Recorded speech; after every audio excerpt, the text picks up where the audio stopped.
Père, du Fils et du Saint-Esprit, Amen. Que cette bénédiction repose sur nous pour. On a entendu ensemble ce matin l'évangile de l'appel des 70 apôtres. Vous savez que mardi, c'est la fête de Saint Paul et Saint Pierre, les deux grands apôtres reconnus et envoyés pas uniquement aux Juifs mais au monde entier. Saint Paul, lui qui a fait des voyages jusqu'en Italie, jusqu'en Espagne pour prêcher la parole du Seigneur, et Saint Pierre qui était lui appelé l'apôtre des Juifs ou l'apôtre de la circoncision. En fait, dans cet appel, on voit le Seigneur qui appelle ses apôtres et les envoie deux par deux partout pour annoncer une bonne nouvelle. On reconnaît deux appels que le Seigneur a fait. Le premier était pour 12 disciples et dans lequel il leur a dit « N'allez pas vers les païens et n'entrez pas dans la ville des Samaritains, allez plutôt vers les brebis perdues de la maison d'Israël. » Ça, c'était dans Matthieu 10, 5. Ensuite, le deuxième appel, cité dans l'Évangile selon Saint Luc, et d'ailleurs Saint Luc est parmi les 70 apôtres, il leur dit « Comme on vient d'entendre, il les a envoyés partout pour annoncer cette nouvelle. » D'ailleurs, l'appel des 70 a eu lieu juste avant la fête des tabernacles, dans laquelle les Juifs présentaient 70 sacrifices animaux. Et le Seigneur a fait la même chose, il a choisi 70 offrandes, mais offrandes différentes, pour attirer notre attention sur l'offrande de l'amour. Le fait qu'il les ait appelés, il leur demandait de se sacrifier pour le nom du Seigneur, ce n'est qu'un appel pour présenter l'amour à l'autre, un appel pour diffuser la parole du Seigneur par amour à chacun autour de nous. C'est comme il a dit Saint Paul dans son épître aux Romains, une offrande vivante et sainte après acceptée par Dieu. C'est ça la vraie offrande que le Seigneur cherche, une offrande qui est faite de l'homme et pour l'homme.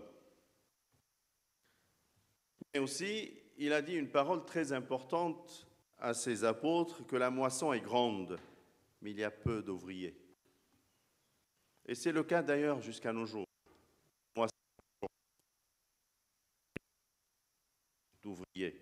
Vous voyez dans le premier appel que le Seigneur a fait, quand il a demandé aux disciples de s'occuper d'abord de la des Hébreux, c'est un appel pour chacun de nous, parce que le fait de prêcher la parole de Dieu n'est pas uniquement pour des gens qui sont autour de moi, mais d'ailleurs pour les gens de ma propre maison. C'est une mission importante donnée à chacun de nous, de veiller pour que la parole du Seigneur soit bien présente dans ma maison. Et la moisson est toujours grande et les ouvriers sont pas assez parce qu'il y a un manque d'engagement. Parfois même, je ne veux pas m'engager dans l'éducation chrétienne de mes propres enfants. Je ne veux pas.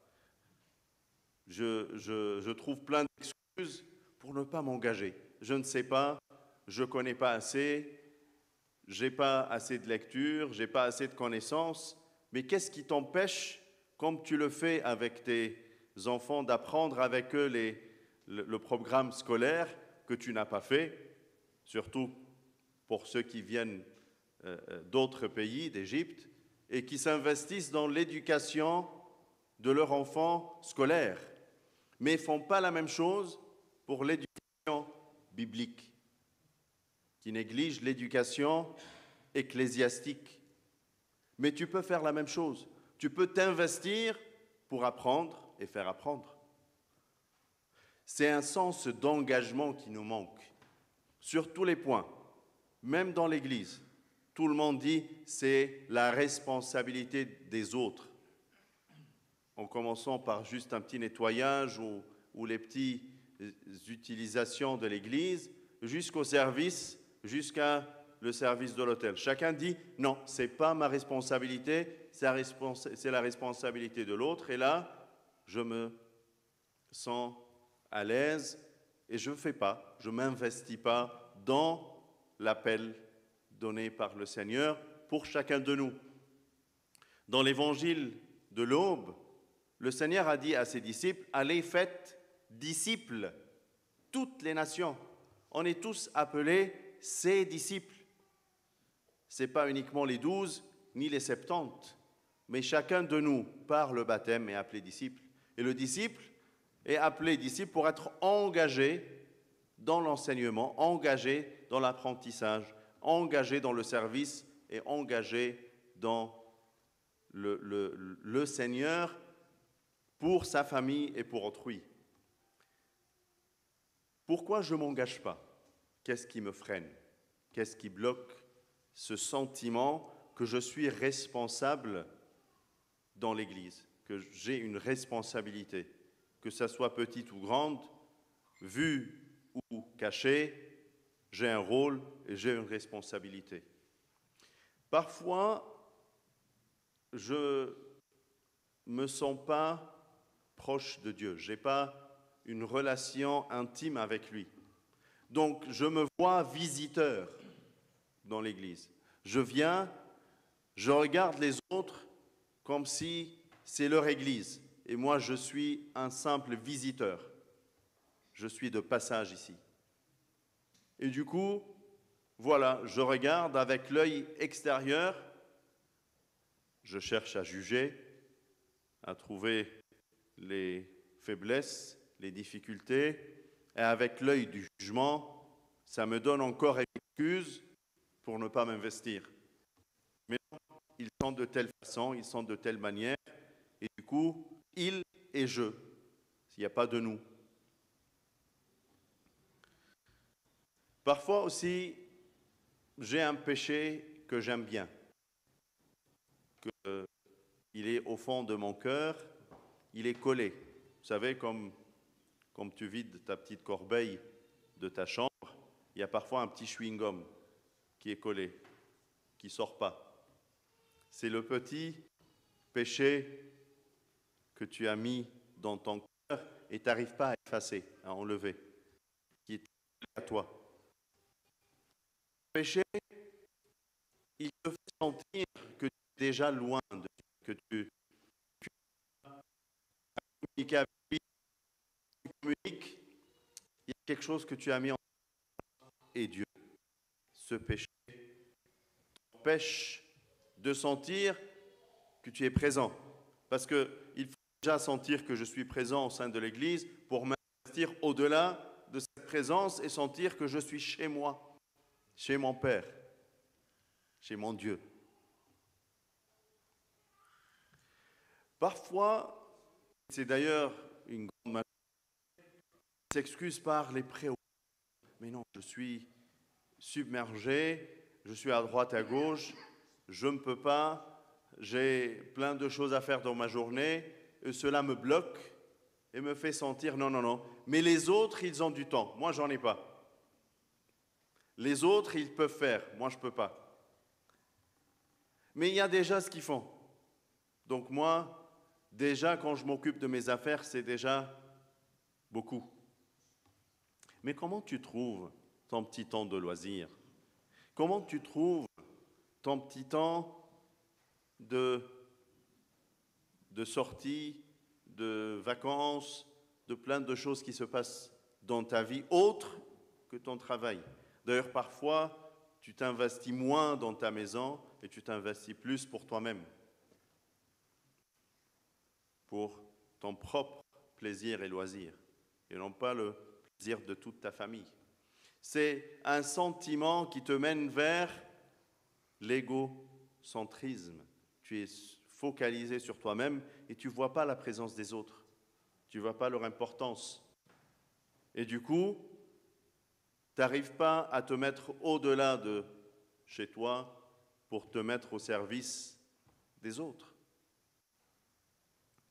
C'est un appel donné à chacun de nous de sortir de son isolement, de s'éloigner de son petit péché aimé, de s'approcher de lui sans un regard de jugement qui te loigne, avec un sentiment d'amour et d'offrande, de sacrifice, de se donner pour les autres, un engagement, un vrai engagement, pour le salut de toi-même. Ce n'est pas pour le salut des autres que tu t'engages dans le service, mais c'est pour ton propre salut. Et tu dois garder ça dans ta tête parce que, comme il a dit à la fin au 70, ne vous contentez pas que les démons sortent devant vous quand je vous envoie, mais plutôt soyez plus heureux parce que vos noms sont écrits dans le royaume des cieux, que j'ai une place dans le royaume des cieux. Je suis dans le service parce que je veux hériter. Je ne le mérite pas, mais je le fais quand même avec un sentiment que j'ai envie. Et c'est dans le sens et dans la direction, dans la voie de le combat spirituel que j'ai besoin du service pour me guider sur le chemin du Seigneur. C'est par besoin et non pas par aide. Quand tu aides un pauvre ou quelqu'un, c'est le premier sentiment qui va dans ton cœur. Ah oui, je lui ai donné de ce que j'ai. Mais qui t'a donné, toi? Qui t'a donné le temps? Qui t'a donné la force? Qui t'a donné ton salaire? Qui te l'a fait mériter? Sauf la main de l'Éternel. Parfois même, on oublie de donner à Dieu les dîmes de mon temps, le temps même des vacances. Est-ce que je pense sur mes vacances de donner au Seigneur les dîmes, c'est-à-dire de donner un temps de retraite, de prière, un temps de dévouement au Seigneur? Moi, tout seul, je dois en profiter uniquement pour moi. Pas uniquement pour ton salaire, mais aussi pour ton temps, pour tes vacances. Tu dois poser déjà des dates pour jours de prière, comme je dis tous les jours où tu veux vraiment donner à l'Éternel de ton temps de vacances. Ce n'est pas des vacances uniquement pour le plaisir ou le loisir, mais c'est aussi pour la prière. C'est l'été, c'est les vacances, mais qui a mis sur son vacances un temps de prière, un temps de service? Je viens, je m'investis dans une tâche dans l'Église, sur mon temps de vacances, sur mon temps de personnel. Il y a un dévouement, il y a une offrande. C'est pour cela qu'il a choisi les 70 au moment de la fête où ils présentaient des offrandes à Dieu, pour leur apprendre que ce que vous faites n'est qu'une offrande, une odeur d'encens qui monte vers les cieux, annoncer votre amour à Dieu et votre engagement dans son service. On est tous appelés à le servir, on est tous appelés à le louer. النهارده احبائي انجيل النهارده اللي بيسبق عيد الرسل اللي هو الحد الاول من شهر ابيب بيكلمنا عن دعوه السيد المسيح لل70 رسول. في الحقيقه كان في دعوتين، في دعوه اولى كانت لل12 تلميذ ودي كانت في الارساليه دي، دعاهم قال لهم الى طريق لا تمضوا والى مدينه للسامريين لا تدخلوا بل اذهبوا إلى خراف بيت إسرائيل الضالة. دعوة أولى، خش جوه بيتك، ركز، شوف إيه اللي محتاجه، إيه اللي ناقصه. في الدعوة الثانية كانت لل70. ال70 دعاهم قبل عيد المظال. في عيد المظال كان في 70 ذبيحة بيقدموا. ال70 ذبيحة دي رب المجد اختار الرسل ال70 في ذاك الميعاد عشان يعلمنا ان الكرازه ما هي الا ذبيحه حقيقيه، زي ما بولس الرسول بيقول في رسالته لروميا بيقدمهم ذبيحه حيه مقدسه مرضية أمام الله. هو ده العمل الذي دعي إليه ال70 رسول.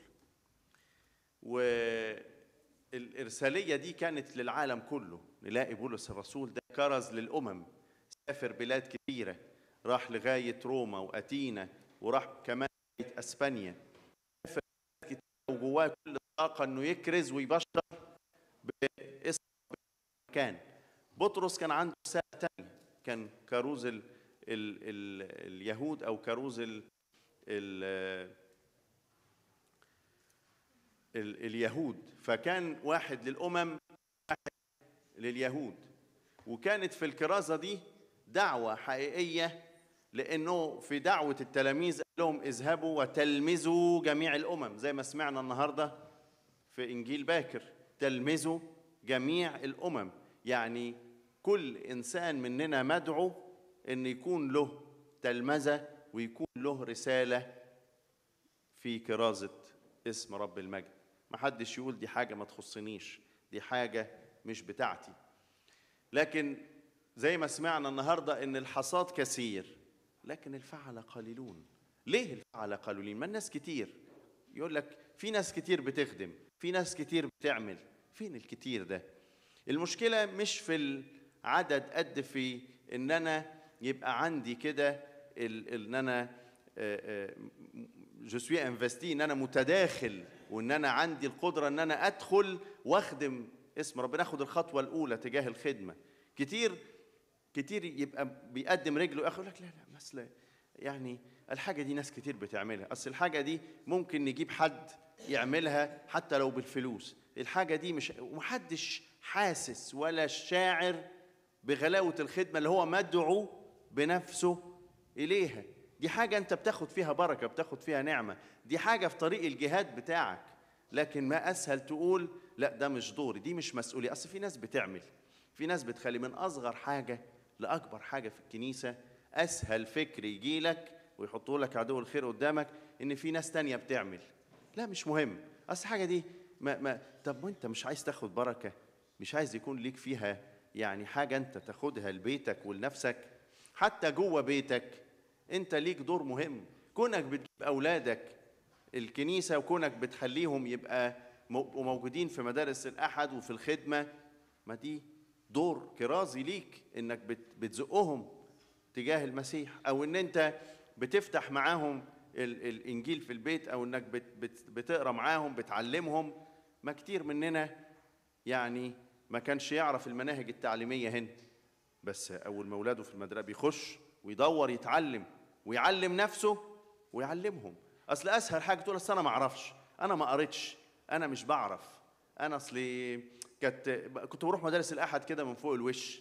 طب ما في الحاجات التانية بتخش وبتقرأ وبتدرس، مشروع عايز تعمله، حاجة عايز تشتريها لهم، حاجة بتعملها لأولادك، بتخش جواها وتفصصها وتشوف إيه المميزات وإيه العيوب وتجيب أحسن حاجة. صح ولا لأ؟